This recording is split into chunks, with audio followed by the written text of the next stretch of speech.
Здравейте, страховити приятели! Вие сте с Клуб Monster High и днес ще ви покажа новата ми кукла Venus McFly Trap. Музикален фестивал, много е красива.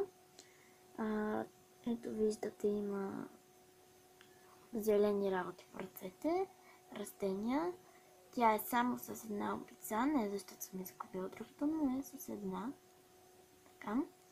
Много красива, тъй като ето тук е обръснато, няма коса, а от тук има зелена и розова. Има си като елече и рокля. Колан, гривна и се махат ръцете, а и гердан, което значи, че от тази колекция. Ето тук има израстък също. Това са обувките. Да, много красива. И тя е без стойка, но много хубава. А ето това гребенче го направих за нея. Това е главното в клипчето. И сега ще ви покажа как да си направите и вие такова.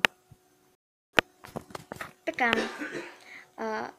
това беше едно бяло гребенче, но аз го превърнах в зелено. Сега няма да ви казвам, няма да го правя отново, но само ще ви кажа как. Вземете това бяло гребенче и с темперна боя го боядисайте в желания от вас цвят.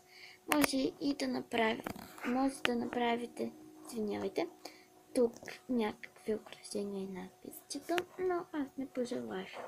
Или все още не съм го измислила. Благодаря ви, че гледахте клипа.